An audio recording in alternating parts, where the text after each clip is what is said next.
Ti piacciono le esplosioni, le sparatorie e i salti nel vuoto? E allora, signori, buonasera! Se hai risposto sì a tutte e tre le domande, allora ho il gioco che fa per te. Oggi parleremo di Split Fiction, titolo cooperativo sviluppato da Hazelight nel 2025, lo stesso studio che ha fatto It Takes Two per capirci, che mescola fantasy, fantascientifico, azione e avventura. Ma sarà all'altezza del predecessore o si rivelerà l'ennesimo titolo tutto fumo e niente arrosto? Dopo averlo completato col mio fidato compagno di giochi, che conoscete già dal video su Mario e Luigi, ve lo lascio qui se ve lo siete persi, penso che sia arrivato il momento di raccontarvi le mie impressioni. Prima di cominciare, se vi va di supportare il canale, trovate il link del mio Ko-fi qui sotto in descrizione. Lì condivido anche un po' di retroscena e qualche spoiler sui prossimi video. La trama ha come protagoniste Mio e Zoe, due scrittrici dai caratteri e dagli stili completamente opposti che vengono invitate dalla Raider Publishing a testare una macchina in grado di far vivere le proprie storie all'interno di una simulazione. A causa di un incidente, le due finiscono intrappolate nella stessa simulazione e vengono catapultate tra mondi fantasy e fantascientifici nati dalla loro immaginazione. Nel frattempo scoprono che il progetto del signor Raider è tutt'altro che innocente. Dietro questa tecnologia rivoluzionaria si nasconde infatti un business costruito sul furto delle idee dei suoi autori. Le nostre protagoniste dovranno quindi imparare a collaborare e a trovare un modo per tornare alla realtà, sopravvivendo a draghi, robot assassini, esplosioni, inseguimenti e a mille salti nel vuoto. Una promessa che sulla carta ho trovato interessante, ma il modo in cui è stata sviluppata mi ha lasciato leggermente delusa. Ma prima di parlare delle mie considerazioni, facciamo un piccolo passo indietro. Tratto distintivo di Split Fiction è senza dubbio il gameplay. Proprio come nel titolo precedente, It Takes Two, anche qui l'esperienza è pensata esclusivamente per essere affrontata in cooperativa, sia online che in locale. Dovremo collaborare per superare ostacoli, risolvere enigmi e affrontare nemici, sfruttando abilità complementari che cambiano continuamente nel corso dell'avventura. Ci ritroveremo a pilotare draghi, creature magiche, maialini, dentini da latte e molto altro ancora. Per comprendere davvero l'evoluzione del rapporto tra le protagoniste è importante completare non solo la trama principale, ma anche le missioni secondarie. E a essere sincera, sono state proprio queste a conquistarmi, grazie alla loro leggerezza e creatività. Adesso condividerò con voi la mia top 3. Terzo posto, Mountain Hike, perché ho rischiato di schiantarmi sul pacco di un gigante.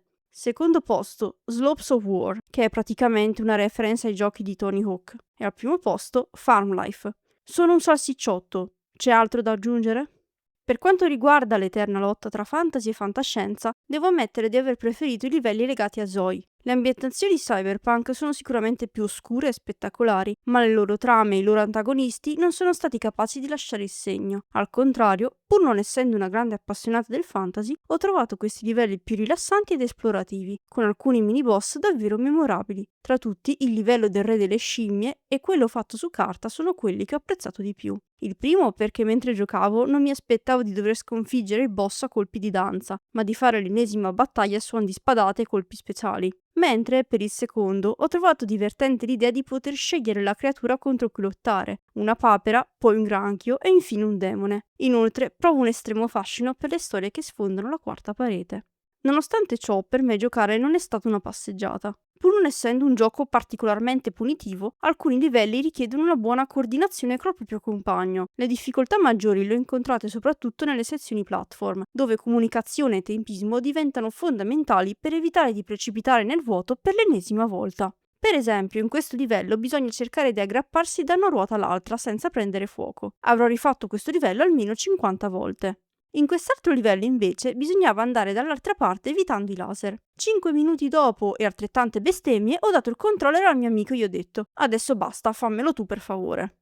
In diversi momenti ho avuto anche la sensazione che il gioco corresse un po' troppo. Molte sequenze sono estremamente frenetiche e raramente concedono al giocatore il tempo di fermarsi ad osservare ciò che lo circonda. L'esempio che sto per fare contiene uno spoiler abbastanza importante, quindi salta questo minuto qui se vuoi evitarlo. Nel livello in cui esploriamo un subconscio di Mio, per arrivare al boss finale dobbiamo fare un lungo viaggio tra droni, parti meccaniche, momenti di hacking e tanto altro ancora. Durante tutto il percorso non ho avuto un attimo di pausa, saltavo da una piattaforma all'altra e il mio sguardo doveva restare vigile sullo schermo per evitare di fare un passo falso o un salto sbagliato. Dopo un paio di ore di gioco mi sentivo come se avessi fatto una sessione di studio intensa e mi sono sentita scoppiare il cervello. Probabilmente penso che questa mia sensazione sia stata ulteriormente accentuata dal fatto che abbia giocato con qualcuno molto più bravo di me nei videogiochi. Fortunatamente i fallimenti vengono gestiti in maniera permissiva, non esiste un sistema a vite e i checkpoint sono numerosi, quindi anche quando si sbaglia non si viene penalizzati eccessivamente. Personalmente è una scelta che condivido, in quanto il gioco è più concentrato sull'avventura e lo sviluppo dei rapporti tra i personaggi che i livelli in sé.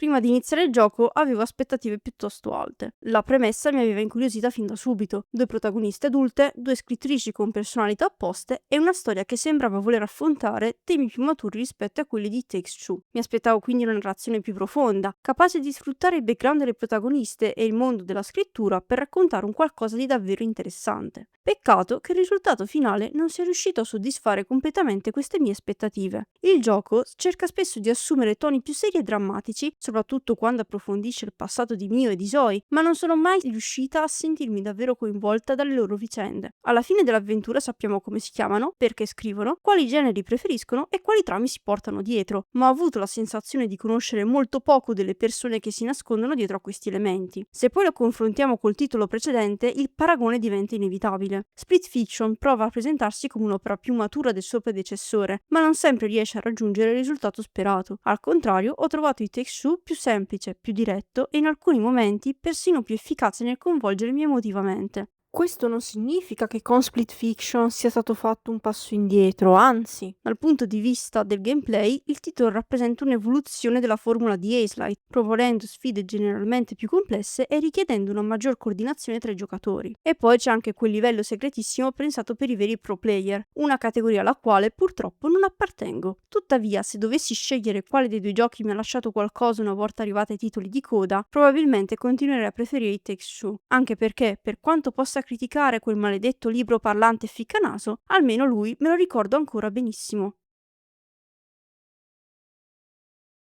Siamo giunti quindi alla domanda finale. Vale la pena giocare a Split Fiction? Assolutamente sì. Nonostante le critiche che ho mosso alla trama e ai personaggi, stiamo comunque parlando di uno dei migliori giochi cooperativi disponibili attualmente sul mercato. Se avete un amico, un partner o una persona sufficientemente paziente da sopportare i vostri errori nei livelli platform, troverete un'avventura capace di regalarvi diverse ore di divertimento e qualche inevitabile litigata causata da un salto mancato. Personalmente però continuo a preferire i Take Two per storia, personaggi e messaggio di fondo.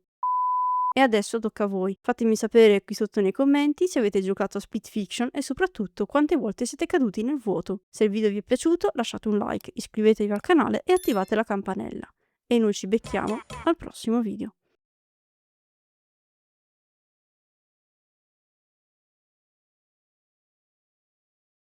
E comunque secondo me ste due sono lesbiche.